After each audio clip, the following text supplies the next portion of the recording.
just for fun.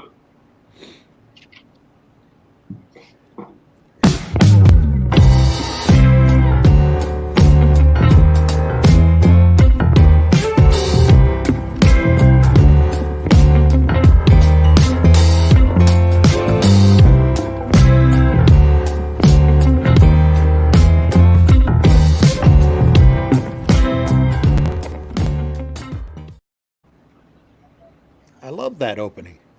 That's cool. Hello, everybody, and welcome to the Comic Newb. I am a hot mess right now because I have been extremely busy, and I looked at the time and I went, oh my God, it's almost 4. So welcome to my panel. I've got Brian K. Morris, Rising Tide Pub. I've got the indie devil himself, Rob Andersin, and Randy Zimmerman. I just say that you're with Indie Volt, but, we're going to go around the room and let you guys introduce yourselves at what you do, and then we'll take it from there, because today's topic is critical elements of a comic book beyond paper and ink. And this could go any which way. I don't have questions or anything like that. It's just going to be some of the things that I've learned, and we're going to have an organic conversation and hopefully have a learning experience here. So go ahead, Brian. Don't mind if I do. Hi, I'm Brian K. Morris with Rising Tide Publications. We do comics, we do books. We've been doing it since 2012, and I'm also a writer for other companies, such as this one from Karosha Ona Karol. And I also do a 3 times a week now, daily, kind of 3 times, so it used to be daily. It's fried my brain. It's called Never Mind the Furthermore at 10 a.m. Monday, Wednesday, and Friday, where we talk about whatever you want to. On Tuesday, we do Clever Title Pending at 8 p.m., 7 p.m. Central Time, our brand new interview show where we talk about creativity and the business behind it. Over to you, Rob. All right. Hello, everybody. And he's frozen. Oh, no. You know what we do when he's frozen? Funny, because I don't see the frozen. Am I still frozen? No, you're good. You're all right. Yeah, I don't. Only when Brian's on the show, I never freeze when, and he's the one I see pixelated too. Like he looks like a Pixels movie right now. I am a pixel movie, okay? I was going to say, live. he kind of looks like a 3rd or 4th generation videotape right now on my screen. So. Yeah. All right. So Yeah, well. I'm a proud comics book advocate. I'm all about helping people get to where they need to be by advocating for what they do and educating them, along with Randy through Indie Vault. And someone's making cappuccino in the background. That was not me. I am always trying to help other people learn and educate them on the things that we have learned, and we pass it back down as we learn it to you guys. But we're always learning from you, so please ask questions. You can find me as a creator on my site, MrAndersin.com, where I create books about, fetish, monsters, and more. And yes, I give free hugs and spanks out of cons, but I'm also fulfilling the Kickstarter for Cat Dad and Supermom. The books are in. And you can find all the amazing creators out there at comicbookadvocates.com. And make sure to tune in to Indie Vote, where I'm known to pop up at 9 o'clock sometime Tuesday through Friday. It's either mostly in the PM. Thursday's the only day it's in the AM. Over to you, Randy. Hey, everybody, I'm Randy Zimmerman. I am part of the Indie Volt podcast. We're on Tuesday nights at 9 p.m. and Thursday mornings we're the Breakfast Buzz at 9 a.m. And various times throughout the week. If you need more information on that, check out indievolt.com. I'm also I also do the Zim Geek channel on YouTube whenever I can throw new content up. I am a longtime alternative and independent comic person. I've done just about everything in this business for years that you can imagine. So other than that, back to you, Meredith. I think that explains me. All right, guys. And I'm Meredith Loughran. I am the Comic Newb. And, this isn't going to be a forever show because my goal is to actually create a comic book from start to finish and learn about the business of comic books And my birthday is actually May 15th. So May 15th, 2021, or before then is when I hope to have a comic book to present to the world, good or bad, come hell or high water. And the reason why I did that, let me just get everybody back into the group. I don't need to be solo here. The reason why I started this was it has been something that I've always wanted to do, but then life kind of got in the way. There was, between marriage, school, kids, divorce, remarriage, life, and all of that stuff. It's almost like one of those things that I've always wanted to do, and I forgot that I wanted to do it. But now that I have time again, not that I have a lot of time anymore, but it's one of those things where I said, you know what, it touches all of the bases of the things that I've always wanted to do creatively, whether it's pushing my own boundaries and stuff like that. So when Rob Anderson asked me if I wanted to be involved with the Comic Book Advocates Network, I was like, I don't do comic books, right? Because I literally had decades of not touching a comic book. And he goes, yeah, but you're an advocate and you're really good for us and you like to spread the word and you're good people. I said, all right. And so I went to sleep one night and I was just like, I was going to say no. And I woke up in the middle of the night and I said, wow, this is something that I could really pivot off of and do something with this. And I called him up and I said, hey, how about the Comic Newb? And that is the genesis story of this. So basically giving myself 50 weeks to learn, to interview, and to get a book together. That being said, today's topic, because I don't want to take up the whole panel, all these guys are here graciously spending time with me, is the critical elements. And we are going beyond paper and ink because, it's one thing to say, but I do have questions about paper.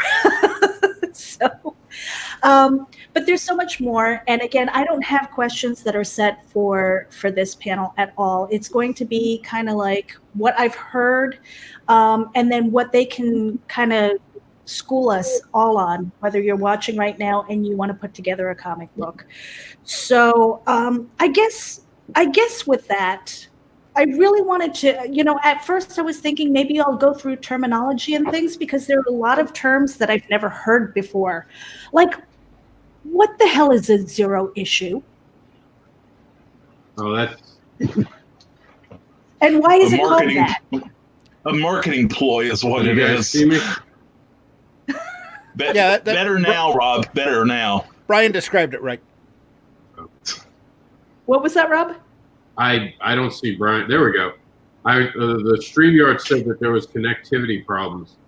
So I didn't hear what Brian said. Sorry. Yeah, we are having, I think we're having a repeat of Monday here in central Indiana where the internet went out frequently. But anyway, I said, Rob, it is a marketing ploy. Well, just like Marvel was 20 years ago had -1 issues.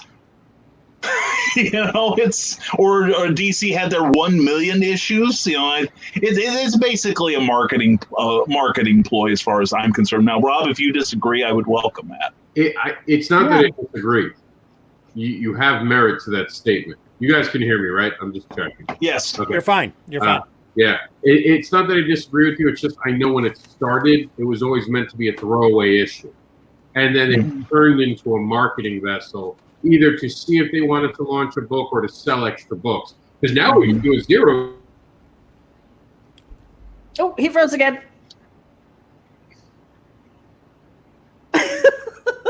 Randy, you go ahead. Can you finish that? A lot of times they started the issue 0 out because they figured out that they had a story to tell that went in front of number 1. Mm-hmm. But yeah, so mostly it's a marketing ploy. Huh? But it's like a prequel, but a marketing ploy? Or... It can be, yeah. Yeah. Okay. And most of the time it should be, actually. Randy makes a good point about stories falling into a sequence, because I remember 2 years into the New 52, DC released some special issues that were like issue 23.1, 23.2, that tied into that month's issue. And in fact, back in the 80s, I got my early publishing experience based on a comic that had come out called Zot.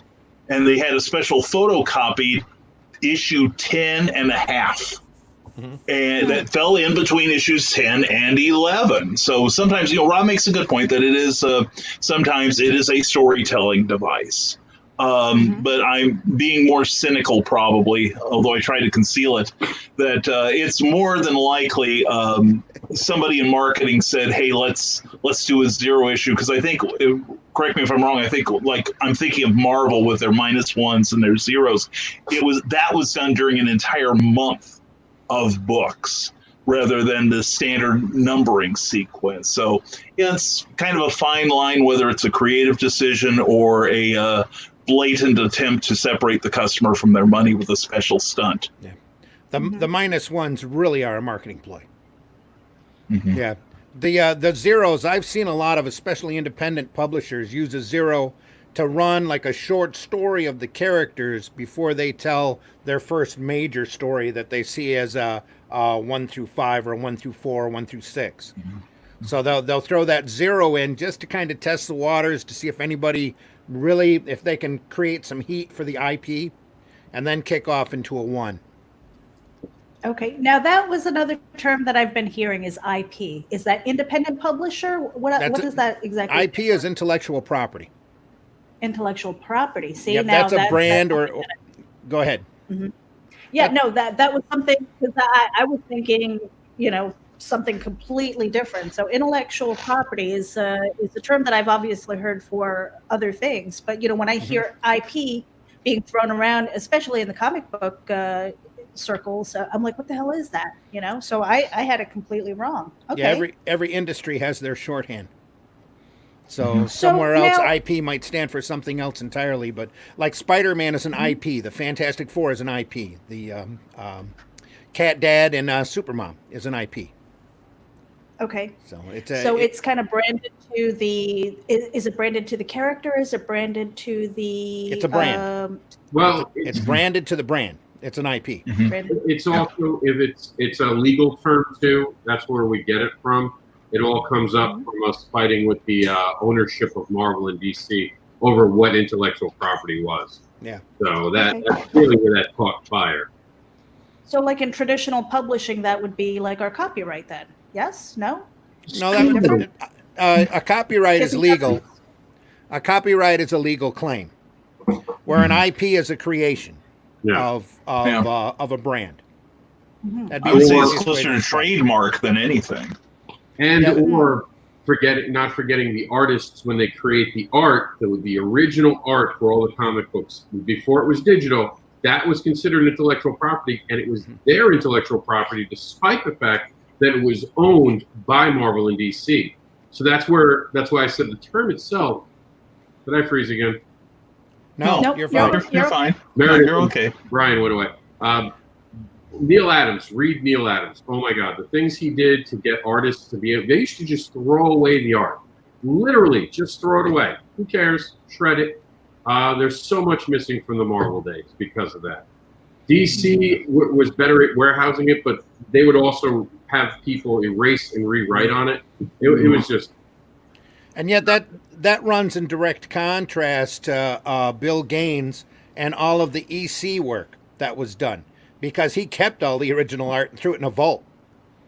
So that, after a long period of time, they pulled all of that out and they were selling it one story at a time. It was like he bought the artwork, he bought the physical art when he bought it for printing. And he just stashed it all. He saw that there would be some value or some need to go back to the original work at one time or another. And Russ Cochran ended up getting a hold of the contents in the vault and did a whole series of just beautiful hardbound books shot right off of the originals, which is really amazing to see. But at the Marvel offices, they used, whenever they had a visitor, it's like, hey kid, you want a piece of original art? This was actually used in a funny book. Here, take it home. Not knowing at the time that they were literally giving away thousands of dollars worth of property. Yeah, and also DC used to do the same thing with letter writers.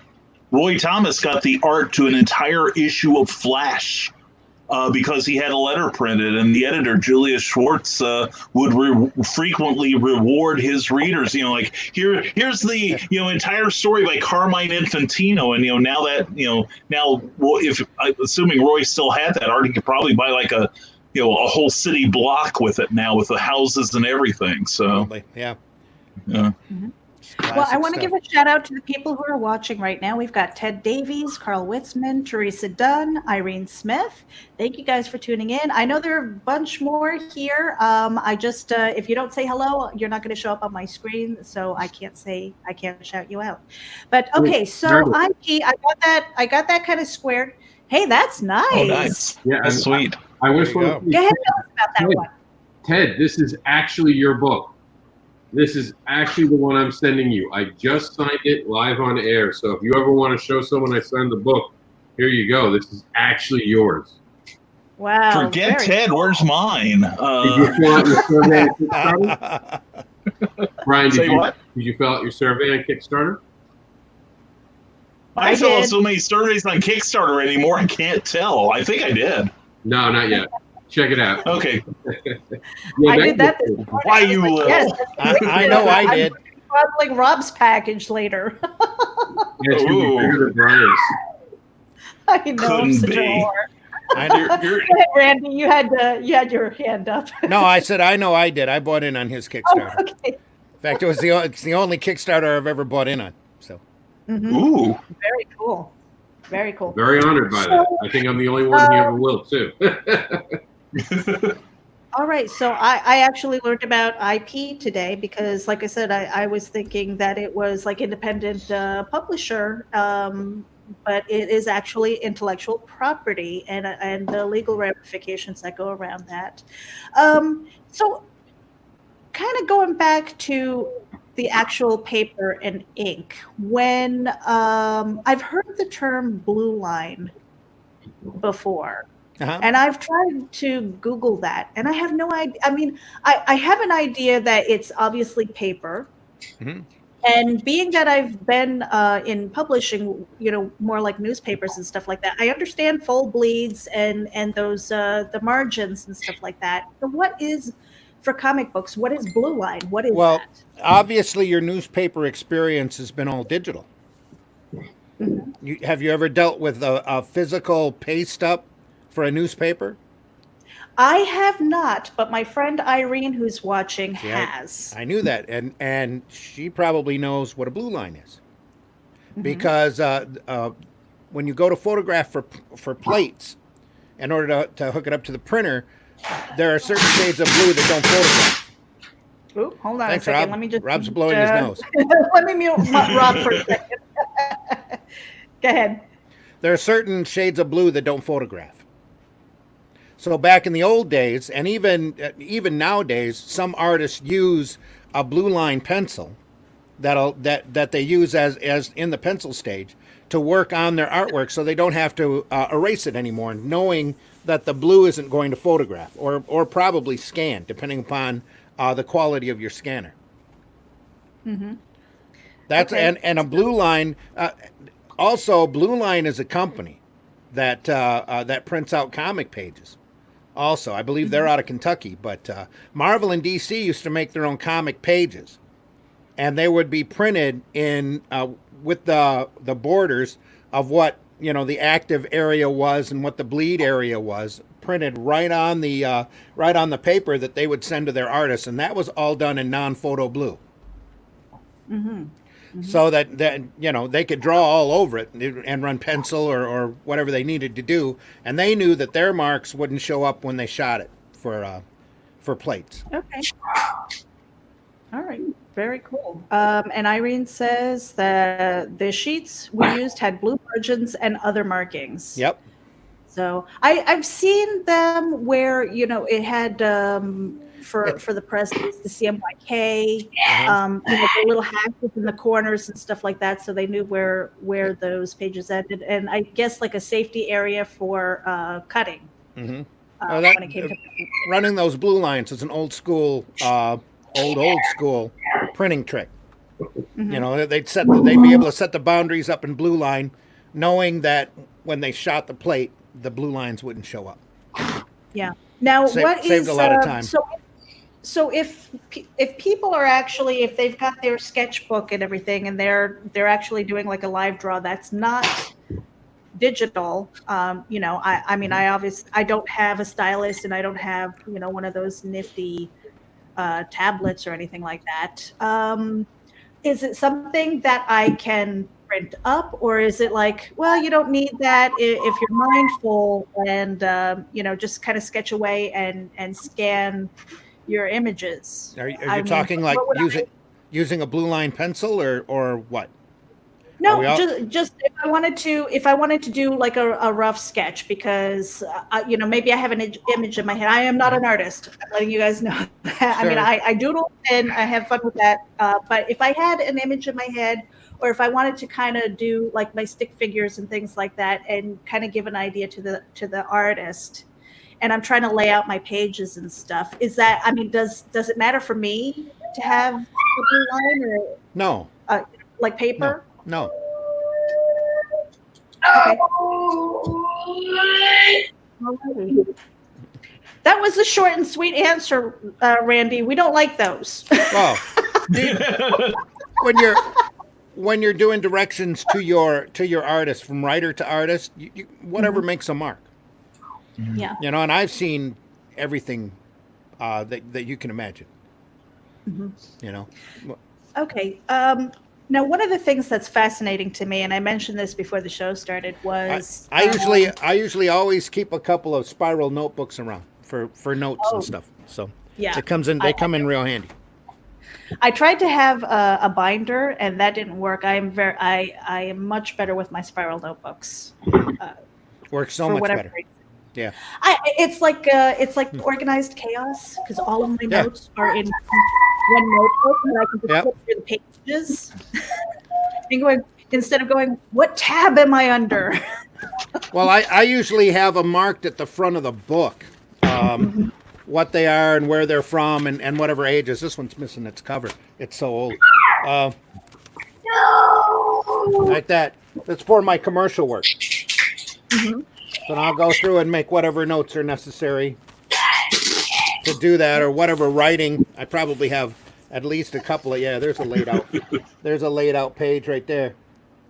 Okay. Try to make sense of that. Anyway. Yeah, that's whatever you need to do in order to get the point across, to keep it in your mind or whatever. Right. So when you do a sketch like that, is that something that you scan and send over, or is that just for you?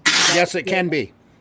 Most of the time it's just for me, which is why it looks so much like chicken scratching. That's actually a cover. That cover turned out to be that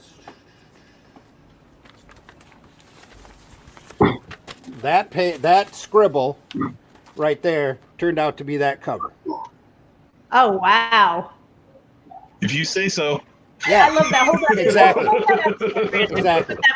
So people can have a better view. Oh, so there's the rough. It's just rough. The lettering is in there. The title is in there. So I know little circles for heads. And that turned into that cover. Wow. See the titles along the bottom and little notes on the side. Even I think that's an authentic coffee stain. Yes, it is. That is a coffee stain right there. But yeah, whatever rough out that you have to do in order to get it from your mind onto the paper.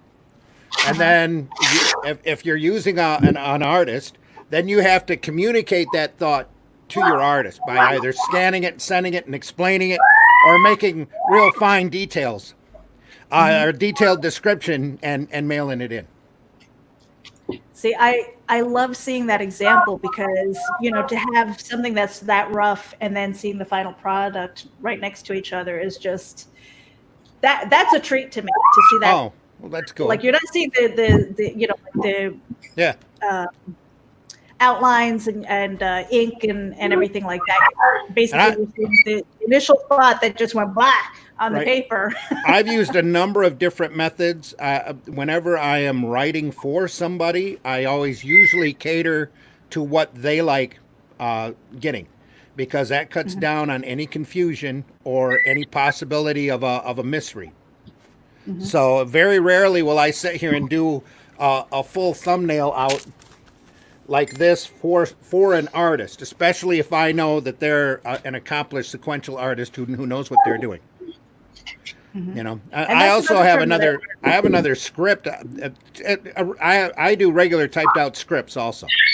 So depending upon the job and the collaborator. Yeah. I learned the difference between thumbnail and storyboard because Rob's eyebrows, I think they went like this the one time. He's like, it's not a storyboard. Oh. So I won't make that mistake again. Yeah. Well, a lot of times when I thumbnail it out like this too, it also helps me get the composition in my head of how you can guide the reader's eye, like for example with the pencil, running from left to right, and you know where the main focus of who the main character is, that kind of thing. So and that's more for my, you know, when I sit down and do pencils. Other than that, most of the time, especially when I'm writing something, I love to leave it up to the artist because you never know what you're going to get back. Just do a full written out description, and then it's always a surprise when you get it back, and there's always something more there than what you were seeing. It's true. Right. Now I've been kind of hanging out with you guys and learning as I go and stuff like that. But how often are you interacting with people who've never created a comic book and maybe always want to do it? And what might be like the most common question you're asked about it? Wow. Brian, you want to take it? Sure. I see her wheels spinning. Yeah, it's more like I'm having a flashback to where I worked for a very, very small comic, you can call it PTSD if you will. No, I worked for a very small comic book company out of Oak Park a few years ago. And the editor-in-chief decided that I was going to teach the world how to write comic book scripts until I put my foot down, especially since it was a largely unpaid position. And more like an imposition more than anything. So I don't know that I got one question more than others, but I think one common thing that I think a lot of new writers did not understand was, like, Rob has explained the difference between sequential art and storyboards. Well, most of the people I dealt with didn't realize the difference between a movie script and a comic book. Where somebody, you know, like in a movie script, you've got room to explain so-and-so, person A goes to the table, person B lifts their glass in a toast, while person A goes back and sits on her lap, etc. You can talk all that out in a stage play or in a screenplay, whereas I like to think of it as it's kind of like a screenplay, but it's like a snapshot. Taken one frozen moment in time that tells that story in the most effective way. And so I would get a lot of people who would give the description that I just gave you guys, but that's panel one. You know, that we have, like, the characters are doing 7 and 8 different things at once. One thing about the comic format is, I'm not going to say there are hard and fast rules about construction of it, but there are rules that you know, unless you're George Perez, you don't have like 42 panels on a page. You don't fill each panel with, like one time I got a script from somebody who had filled one panel. I counted the words in the caption, 750 words, which yeah, that's a lot. If you listen to Mort Weisinger, who used to edit Superman. Yeah, exactly, Randy. Exactly. Little tiny picture, great big page. Yeah. Yeah, you have to get like a microscope to read the damn thing. Oh, to see the guy, it's like, eh. Yeah, exactly. And guys, picture. Yeah, exactly. And I don't wear these things just for the effect, you know. So yeah, I had to correct people, but you know, like I had someone I dealt with who tried to tell a story in, like, you know, 750 words per 28 panels per 10-page story. And I said, no, you got to break this up. You got to break this up. So I got the same thing, but they had added more pages to it. And it was just like, so many people just didn't understand the limitations of the format itself. Every writing format has some kind of limitation. Well, comics, I don't think, are the worst. But I think at the same time, it is working within those limitations and sometimes circumventing them in interesting ways is what makes comics amazing. So, it was just a whole lot of different things where people just went in thinking, all I have to do is write a screenplay and just hand it to the guy and we're done. Yeah. But no, I think a lot of it is in terms of structure, at least as far as I encountered, but it was never just like one question. I wish it was just one question, because then I could just answer it. But instead I had to, do triage on virtually every script that came across my desk. Okay. So, hey, Randy, you have you've been at this long enough, Randy. Do you have any horror stories? For somebody just starting doing sequential art, the best thing that I tell them, and that's usually the first question, how does that words and pictures thing work? I always refer them to Comics and Sequential Art by Will Eisner, depending upon how old they are and how they can, if they're at a college level, that is the book for them. It's like a textbook, and you are never, ever going to not learn something. No matter how old or how many times you read that book, you're always going to glean some new information from it. If you ever want to learn how to tell an incredibly tight story, and I've told this to a number of people, just pick up the spirit sections from Will Eisner. And that's not current storytelling. Current storytelling, an Eisner spirit story that he would tell in 7 pages is usually an Image comic 4-parter. Yeah. And it's that Amen. It's that tight. And every beat, every panel is a beat, and you're telling you're running like a poem or like a musical story. Boom, boom, boom, boom, boom, boom, boom, boom, boom. And the thinner your panels are, the quicker that beat is going to be. And if you look at your story like that, and every beat that you hit, every panel you hit needs to further, not necessarily the story as much as the entertainment value or the drama on that story. You can stretch things out, you can quicken things up. There are all sorts of wonderful little tricks, and the Comics and Sequential Art book goes through it really well, better than I've ever seen anybody explain it, because Eisner will sit there and dissect a spirit section, a whole spirit story that he did. I did this panel for this reason. I didn't have a panel border for that reason. This panel's really thin for this reason. There's a succession of panels for this reason. It's really an amazing book. I recommend it to everybody. You have that. You have a list of books. Rob, correct me if I'm wrong. He does. On the Comic Book Advocates Network or comicadvocates.com. Yeah. No. I'm getting the website address. I'm all like, you see my hair? That's like where my brains are going right now. And you might want to put that down in the show notes, the link for that page, because every book that's recommended there is a great work to learn from. So, I mean, for me, the thing that I'm getting from this is, I dream very visually, and when a story idea comes into my head, I see it visually. But I also know that the projects that I'm working, I now have 3 stories that I would love, that I imagine as comic books and nothing else. I don't see them as film or a show or a series or anything like that. I actually see that as like pictures and frames and things like that, which is really interesting. So as for the visual thinker, then what I wrote here is that for the comic books, you have to figure out that visual scene, maybe the moving parts and everything, and find the most impactful moment. And I've seen this in other comic books where it might be the eye, just the eyes, and you're looking and all you see is maybe the surprise and stuff. And you hope that the artist captures that.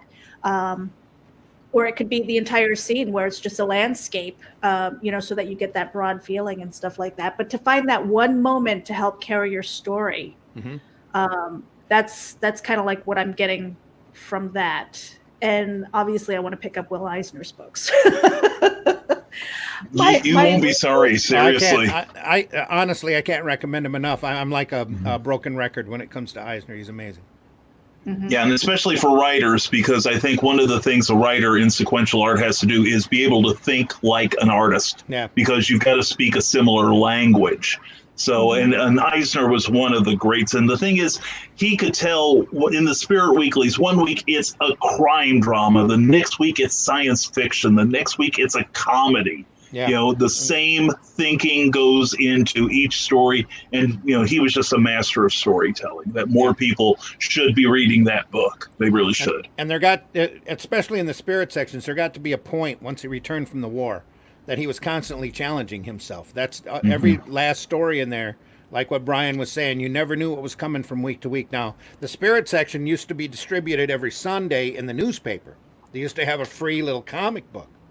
That was the spirit section and maybe a Lady Luck story. And early on, there was, I believe, a Magic Man story. It's like 16 pages. That back when comics were the rage, these newspapers used to sell extra papers by putting having the spirit section in there. In fact, I think, what was it, 16 million, something like that. There were it was huge. Of each week. It was the print runs on the spirit sections were tremendously big because the Sunday papers back then were really big. But it's amazing that more people don't, so much time has gone by that the spirit is forgotten by most folk. Because a lot of them stories are very incredibly memorable and really well done. I keep hoping one of these days HBO or one of the streaming services will sit there and just adapt the stories to animation, even if it was moving comic picture. I don't know what they call it, like almost like flash animation to show the story, because they could probably do a spirit section in about 10 to 15 minutes. But that, again, 7 pages. The story was that tight. Yeah. Right. And that kind of leads me into the formatting. And I think this has been mentioned on several. Yeah, go ahead. One more point before we get off Eisner. If you follow Eisner's career, his later career was all in graphic novels. And if you go in there, there's a whole different sense of pacing. So Eisner's always worth picking up no matter what you're looking to do in comics, especially any of his graphic novel work, whole different style of pacing, wide open, slowed down, and he's always focusing your attention and your eye on the subject matter. It's always it's like a class, every book that you pick up. Yeah. Agreed. Yeah. So what, this kind of diverts from what I was going to ask, but when it comes to graphic novels and maybe a series of comic books, what is the defining moment? What makes people decide whether or not to break their story into a series as opposed to doing the larger graphic novel? I don't want to be the only one talking here. You're doing fine, Randy. You're doing fine. Really, for one, it's a personal choice, but for two, it's a marketing choice, depending upon if you can break the story down into set segments. But a lot of times when you're doing a straight graphic novel, you're telling a definite contained story from beginning, middle, and end. So and if it takes 100 pages, it takes 100 pages. If it takes 48, it takes 48. You just do it and you tell the story and it's done.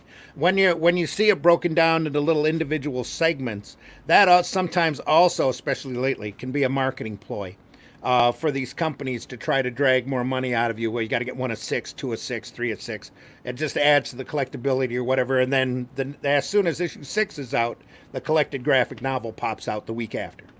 A lot of times, especially in mainstream stuff, it's a disservice to the story when you're trying to work in that format because you're constrained. So you're stretching certain aspects out that don't need to be stretched, and you're compressing other aspects that don't need to be compressed because you have to hit that 20 or 16 or 22 issue mark in order to be contained into that floppy.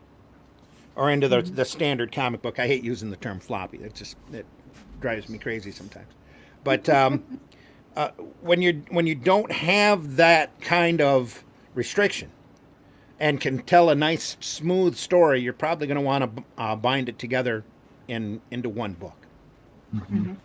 Yeah, and I'll also add, from a business point of view, I had some friends that worked in production at DC Comics, and the strategy was that you, like Randy said, you release the 4 to 6 issues on the newsstands because that's where you tried to pay back your production costs. The page rate for the artist and the writer and the letterer and the colorist and everybody, they got paid initially on that. And so by the time you collect it in a trade paperback, and I do like to make a differentiation between a trade paperback, which will reprint all 4 or 10, whatever, many issues of a previously released story versus an original graphic novel. Like DC's doing a bunch of YA stories featuring many of their characters right now. And that is, to me, is more of a graphic novel. But be that as it may, with the plan I just outlined, they were taking care of all their costs up front so that by the time, and also sorry, Randy, the floppies are a little dated. That they see that 6th issue come out and it's like driving that car off the parking lot, off the dealer's lot. A lot of them start to go down in price already as far as resale value, whereas you put them in a graphic novel or in a trade paperback form and it's kind of evergreen. People are still buying Watchmen. That book is however many decades old. People are still picking up like old Batman stories in the trade paperback form because that has a certain kind of longevity as far as sales go to the general public. I was going to say it's more of a modern marketing choice. I mean, they could make the 32-page format work extremely well if they bothered to think about it and make it work. You go back to the 80s, the 70s, and 60s and read those stories. A lot of those stories are more compact than a modern 6-issue story. And they're one and done, what they call one and done. And there were so many incredible short stories done in that, even back in the golden age where you had 5 or 6 characters in one issue. There's so many great just simple stories told back then that it's a shame that they don't try to mix it up some and do more single issue stories, multiple character stories, just to keep the variety going and to keep people's interest up, in my opinion. I want to shout out some more people who are in the room. We've got Rick Bradley, Amy Hale, you're in here, Ken Keller. Thank you for popping in. Ted Davies, I think I said hello to you earlier. Yes, and we have Kevin Guillot of NSC Live TV. Thank you guys for tuning in here. Okay, so a couple of times you guys mentioned floppies and trades. Mm-hmm. I know nothing here, or let's pretend that we know that to be true.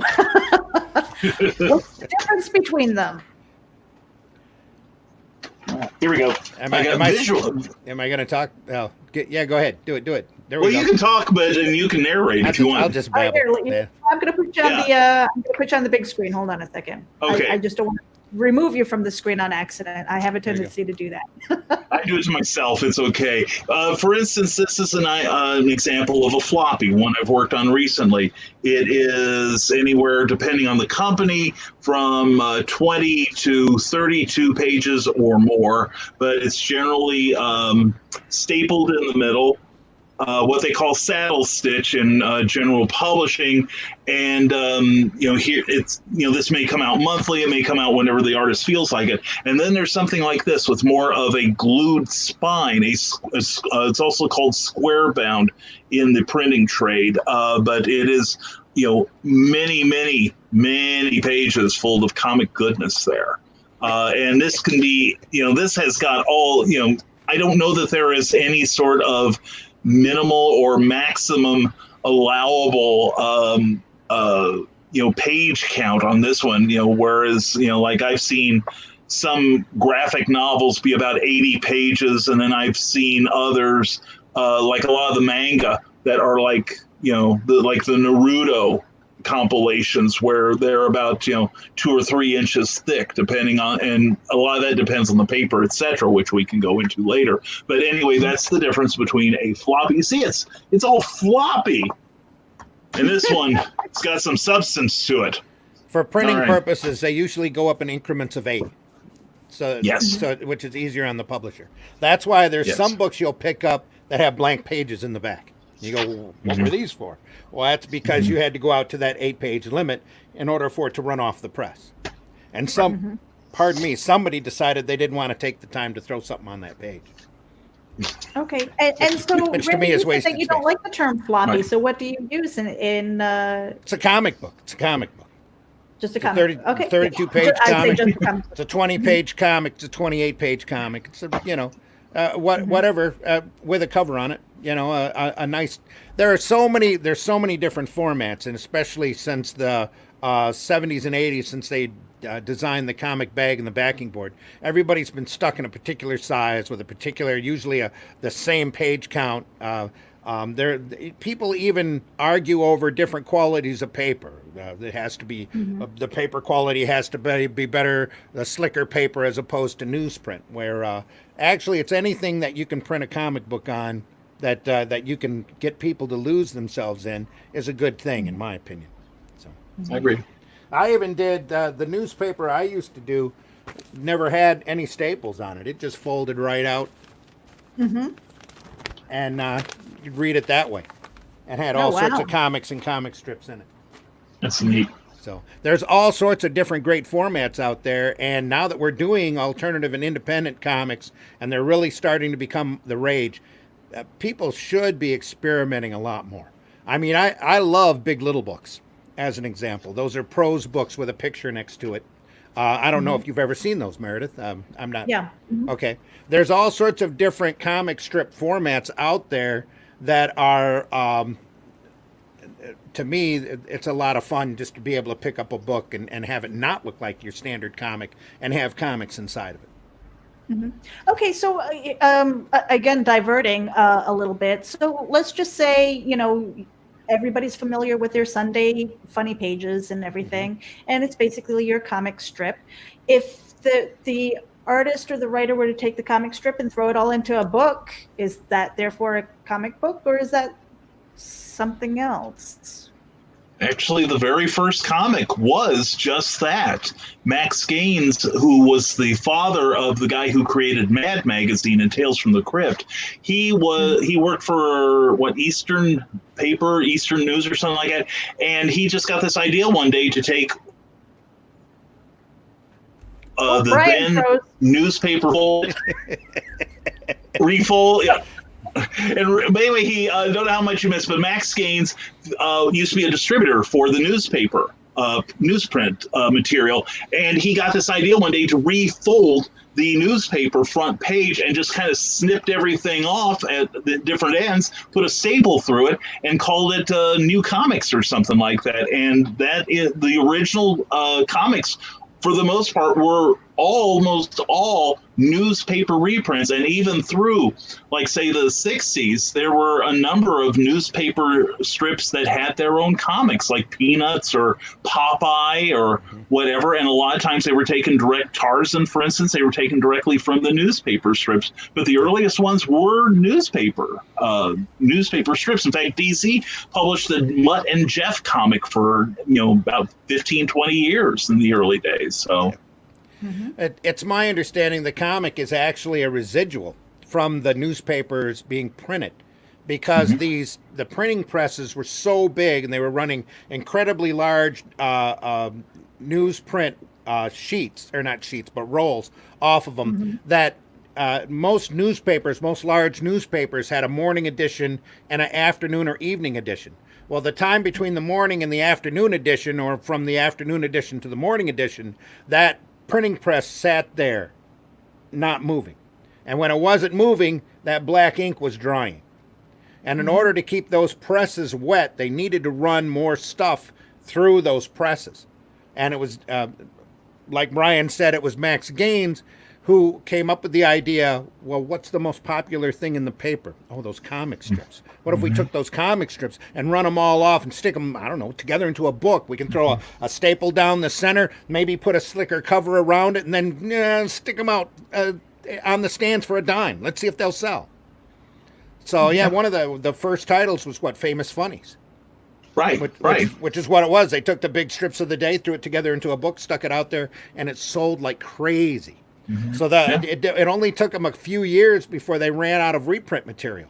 They ran through all of the strips that were, because the comic strips were really a new form back then. They were just barely after the turn of the century you started seeing the comic strips come out. So that then they started scrambling around for original material. And for that, they were looking for people that weren't quite as good in their minds to do a newspaper strip, or couldn't quite get a syndicate interested in a newspaper strip. That's where Superman came from. Siegel and Schuster had taken Superman around to all of the different syndicates. They had passed it off because that's way too fantastical. Nobody's gonna want to read that. That's crazy. And Gaines, again, I believe, and a few others at national periodicals told him, well, we'll just throw it together into this book because we're looking to put more comic books out on the stands. We're starting a new comic called Action, and this has got a lot of action in it. We'll just put it in there. In fact, we'll put it on the cover. What do you think? And then they ended up buying like Superman for $130 off of them. Right. At the first couple of Superman action stories were those syndicated strips that Siegel and Schuster had done and showed the syndicates. They just cut them and repasted them up into comic pages and printed them. Mm-hmm. See that, folks? You're getting a history lesson too. I love comics history. I really do. I find it really fascinating. I do too. Yeah, and it kind of speaks back to what you were saying before. Is with indie creators to go out there and do something different. I don't think it has to be X amount of pages. It doesn't have to be an X amount format. Again, when I have the time to do the research on it, and I'm just like, okay, comic book for dummies and all this stuff, I don't feel like I'm learning all that much because, you see these books with the sample panels and it's just like 4 squares. And I'm like, how boring. I don't want to do that. I want to do something different. I see something in my head that I would like to see on paper. And it's just a matter of translating it from here and either vocalizing what I see to an artist when I eventually find one. I'm not there yet, but to take my story and convert it into a script and things. But this kind of leads into the thing that I wanted to kind of end with, because I had a eureka moment when I was talking to, or actually when I was listening to a couple of other panels. When it comes to cliffhangers and how important it is to turn the page and what's on that last panel to turn the page. Who can speak to that? Take it, Brian. Okay. All right. And I don't want to ignore Rob. He's so busy there. He's got his microphone off and he's packing comics. So. Okay, I sent my survey in. Yeah, this is part of the indie. This is part of the rock and roll lifestyle. The indie producer there. You're looking right now in your kitchen folding boxes. I know it's okay to envy Rob Andersin now. I am looking forward to those days myself again. Yes. Yeah. Oh yeah. Yeah. Well, anyway. Repeat the question, Meredith. Cliffhangers and cliffhangers. Yes. Yes.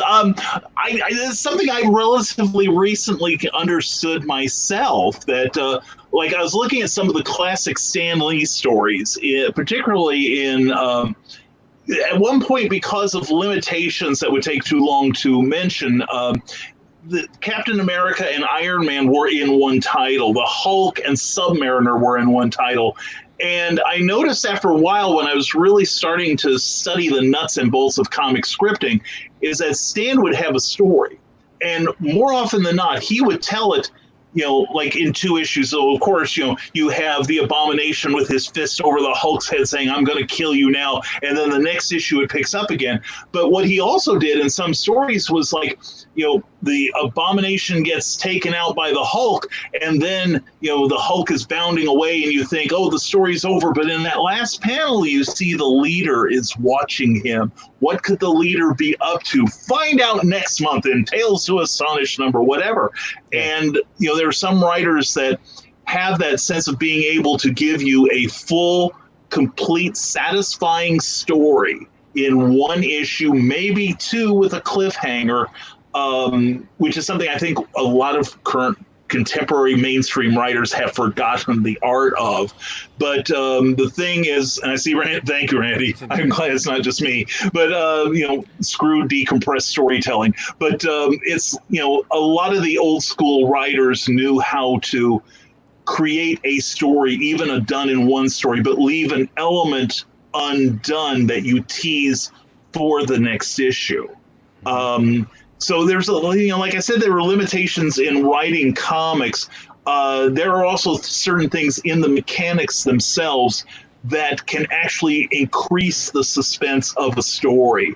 And if a reader is fully invested in the characters, fully invested in the creators, they will follow into that next issue and still get one great story in that one issue.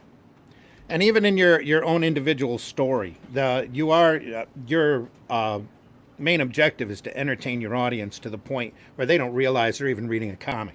So the real key, that's why they have that kicker at that bottom right panel, is to get your audience to not even think about turning the page as much as making an instinct. I want to know. I got to know and keep turning that page.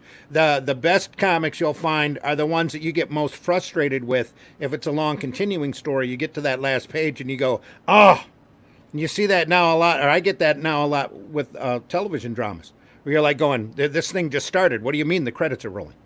But comics are like that. You want your reader to be so entertained and so involved in your story that they don't even realize they're turning the page. They have to do it, and they're doing it subconsciously. Flip, flip, flip. Gotta find out. That's why you'll see in the bottom right-hand corner, you get those good Lord panels. Or where making you want to know or look over there or there's all sorts of different devices. The more comics you read, the more you're going to see them. That kicks that more good comics you're going to read, the more you're going to see them. Excuse me. The more you're going to see those kind of devices that just keep you flipping through the page, and the whole idea is to get enveloped in the story. And I can understand from page to page, but it's got to be difficult to do that from issue to issue, because then you really have to have somebody who really embraces the comic book and then maintain their, the retention.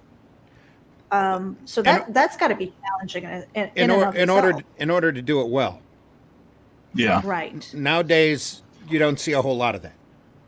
Right. You might be lucky if you get anything close to a cliffhanger, or somebody turning the corner and seeing somebody else, or somebody saying something that's a little surprising to the other character, and next issue, resolution. But like what Brian was saying, you go back on those early Marvel books. That's why they got as popular as they did, is because you had craftsmen working on those books who could instinctively do that. And most of the time they were working on such a deadline, they were just instinctively doing that. They were, especially Kirby. You look at Kirby's dynamics and not just the way he structured a story, but the way he composed a page and was able to guide your eye straight through it. It's really an art form. It truly is. Yeah, I mean, I know for books, you want each chapter to have its little mini story arc that takes you through the story, and so I guess what I'm kind of getting from this is that if you are thinking about possibly doing a series of comic books, then it should probably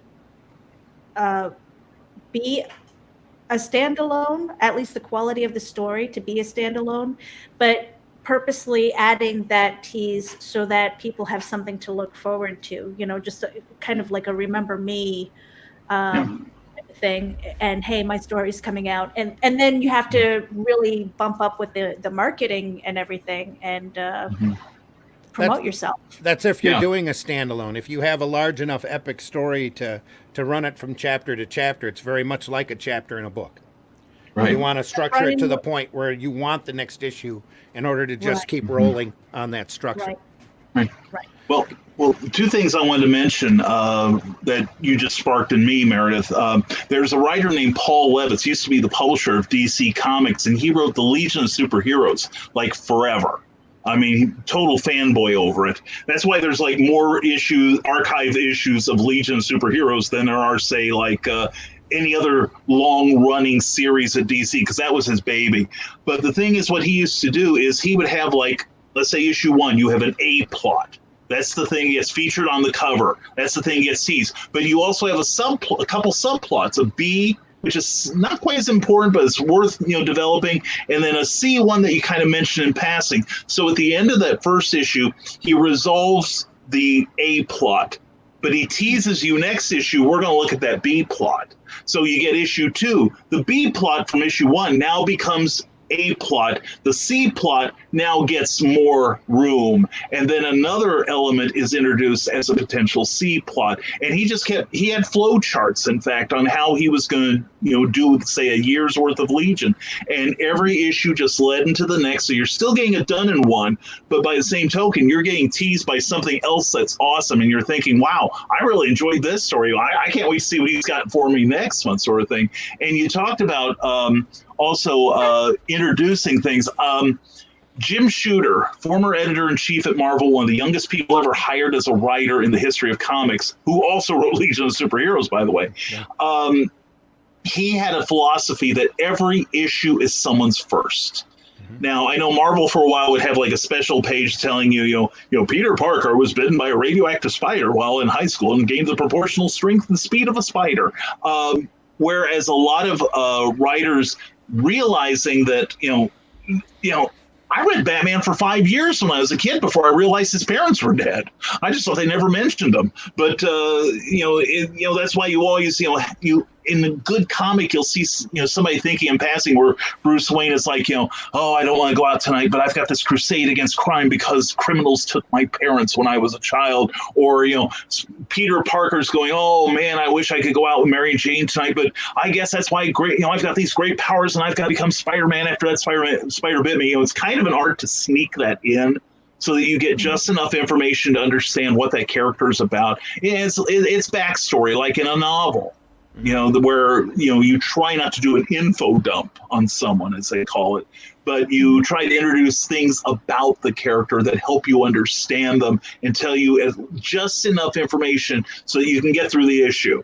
It's like, why does Dynamo have that belt on? What's he doing with the thing? Why is he wearing that blue and white suit? As somebody skillfully will say, well, I've got the Thunder Belt, and for 30 minutes, I've got superpowers when I turn it on like this, click, It's like I said, there's a lot of moving parts to it, but once you get it down, it becomes, a lot easier, just like any job, really. And there's a lot of that basic structure that's currently being ignored too, which is sad, which is probably why the sales are dropping the way that it does. But like Brian was saying, Shooter made it standard that there was this yellow box before the over top of the headline that told you exactly who the character was, what their capabilities were, what the problems were. For the longest time, Marvel was running inside front cover back in the 2000s, I believe, where they were showing the characters in bullets, bullet pictures with little notes on the side. Sprite can do this, Cyclops can do that, and he's currently worried about this. Phoenix is doing this and that, and in order to catch people up, which I think is really sorely lacking, especially with the multi-part stories. Yeah, they just don't do that enough. I was going to say in the comic books that I've seen, especially if there's more than one, I don't see that, and I think that would be really beneficial. Yeah. That's because they're so, I don't want to say lazy, but they've been lazy and not wanting to do not wanting to keep in mind that every issue might be somebody's first. They just assume that you've already read the first 5 chapters while they tell you the last chapter 6, without bothering to try to catch you up to anything. Gets pretty irritating at times, unless you sit there and again, Netflix has trained a lot of people to do this. You'll sit there and go, wait until you have all 6 parts together and then read them all at once so you don't have to worry about it. And then it's like you're reading a graphic novel or even a trade that's broken up into 6 different pieces. Right. Yeah. Yeah, I frequently do that with a lot of series. In fact, the classic Sandman by Neil Gaiman, he, for a while I was like, oh man, this is confusing. I can't make head or tails of it. But I'd save up 6 issues, or where they would say, okay, like A Doll's House, part 1 of 4, sort of thing. Save them all up, read them, and then you go, oh my God, this is brilliant. Yeah. This is sheer incredible stuff. So, yeah, and for me, with me working on my first story, my first book, I have no delusions of grandeur with this. I mean, beyond trying to promote it through Brian's show and my own efforts and things like that, and I'm thinking way down the line, maybe that it'll be like a revival. It's like, look at Meredith Loughran. Oh, wasn't she adorable? But that doesn't mean that I want to have a lesser comic. I want to put out the best thing possible, which is part of the reason why I'm doing these panels, because I really want to learn from everybody who, you've walked this path. You've been a newbie at some point. And, you're well-versed in the history and things. I think that's really important, is to understand the history, understand maybe what worked, what had longevity. Randy, what you were saying with the inside cover and having that recap of what the characters were, and it's almost like when you open that up and you see that, it's almost like seeing a friend again. It's like, oh well, hello, I haven't seen you in a while. Especially if you missed a point on the previous issue. Oh yeah, It just encourages more collectability and a more of a faithful following readership. But it also crimps into their advertising space, so that's why you don't see it now.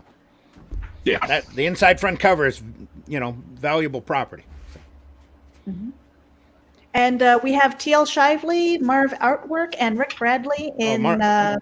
Marv's in the house. Marv. Excuse me. He's from Portugal. Hello. He's from Portugal. Okay. Lives in Portugal, right on the coast. Rick Bradley said, I know with comics for a while, it felt like there was barely any story due to all the ads. So I would wait for the trade to get a lot of story at once. Marvel was especially irritating. I think it was late 80s. You'd see 2 pages of comics, 2 pages of ad, 2 pages of comics, 2 pages of ad. It used to drive you nuts. And there were only 17 pages of comics in a 32-page book.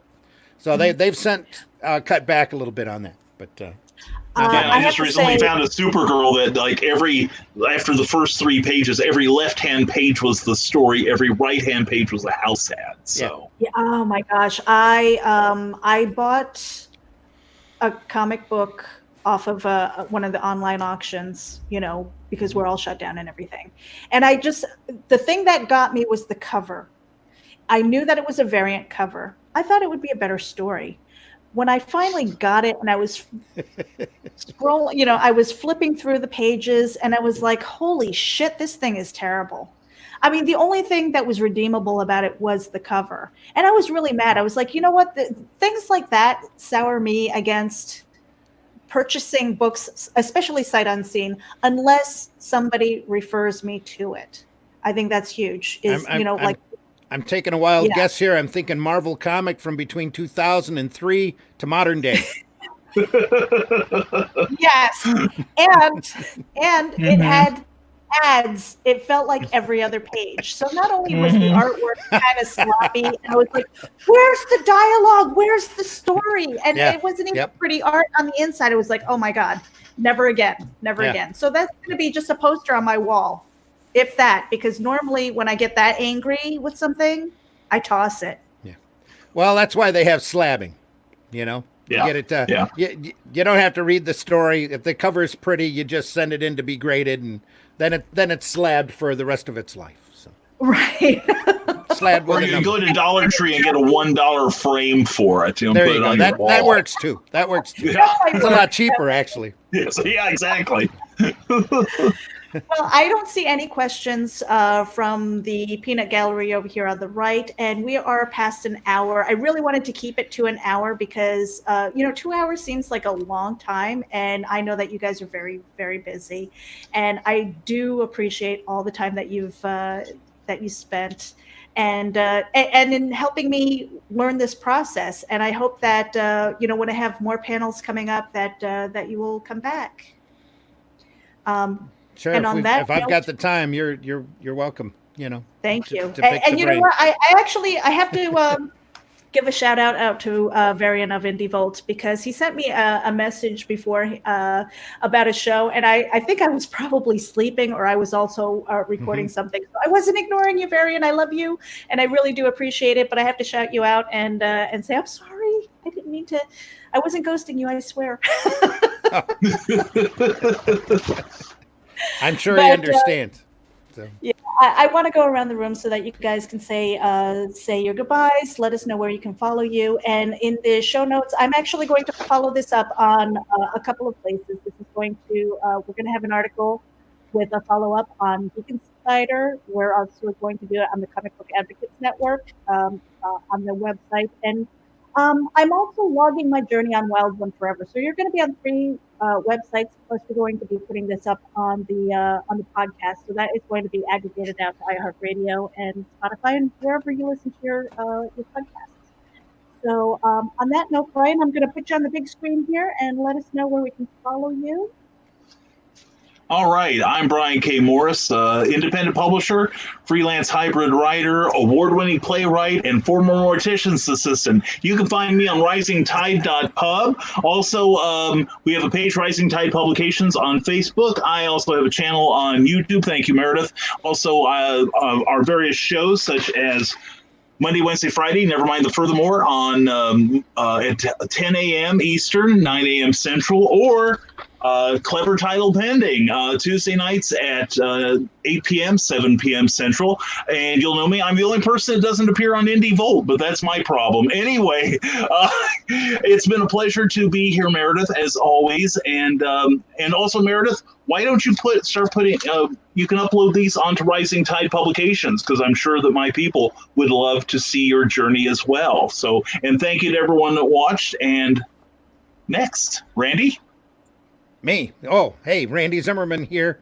Alternative comics and award-winning commercial and graphic artist. You can find me on Facebook. You can find me on Twitter, though I don't twit very often. Indie Volt podcast on Tuesday nights at 9 p.m., Thursday mornings at 9 a.m. Both of those are Eastern Standard Time. Indie Volt also has a wide variety of other shows, particularly Wednesday nights and Friday nights, and we break in whenever from time to time. Plus, I have the Zim Geek channel here on YouTube. So, Indie Volt is also on YouTube. All of our previous podcasts are archived over there as well. And indievolt.com if you just like to listen to us as opposed to have to look at our faces made for radio. So, and thanks a lot for having me on, Meredith. It's been fun. I really appreciate you, Randy. Thank you. And we're gonna pop Rob in here. Hey, show us what you've been doing. Just doing comic books, listening to you guys, sending stuff out to people. People are getting stuff. There goes Ted's stuff. You can find me at MrAndersin.com or find all the different creators I advocate for at comicbookadvocates.com. All right, cool. And I am the Comic Newb. I am Meredith Loughran. You can find me at meredithloughran.com. Nobody knows how to spell my name. That's okay. It's not even in my name card here. So there is that, but look for the replay on YouTube and on Facebook, and we are going to be sharing this out. So we're going to put it out on Rising Tide Pubs. We're going to put it out on Geek Insider, Comic Book Advocate Network, and we're going to put it out on Wild One Forever. So we're going to be all over the place because this is an exciting journey. And for me, I don't think you are ever too old to start something new, and it is a really exciting and exhausting trip for me because I'm not a spring chicken, but I love learning things, and it's a lot of fun. And the history, I love the history of it, and I'm going to be deep diving into it. I will also be sharing a link to the article that Randy had a bunch of links to books that I think are critical for the journey. And so if you're at all interested in participating and jumping in and trying something new, or going on this journey with me, then please do that. Look for the show notes and everything. On that note, guys, I'm just going to pop in a couple of banners here so that we can do some shout outs to some of these networks. We've got the Here we go. We've got the Advocating Network channel, and we've got all of these people who are participating. Let me see. How many of these does Rob own? Most all of them? I think all of them. He owns most of the internet. All but And you're going mine. to see people that you recognize here. We see Indie Volt is Variant, so. I have to talk to Variant because I want to get him on this card, or somehow sneak an Indie Volt. He's got the little VG logo on there. He just didn't explain who it is. So. Yeah, and you know what I have to do is I have to sneak his little Funko Pop person in here too. There you go. But, yeah. Yep. So you're going to see a lot of things in here. These are the shows that are right now going on geekinsider.com/podcast. These are aggregated out to the different podcast apps and things like that, so you can tune in. They are organized by seasons, but they are all under the Geek Insider podcast. So I want to thank everybody for tuning in. This was the Comic Newb. Oh, we're going to put that up here. Critical elements of a comic book beyond paper and ink. I hope that it brought value to you as it did me. And on that note, we're going to end the broadcast. See you next week, guys. Thank you.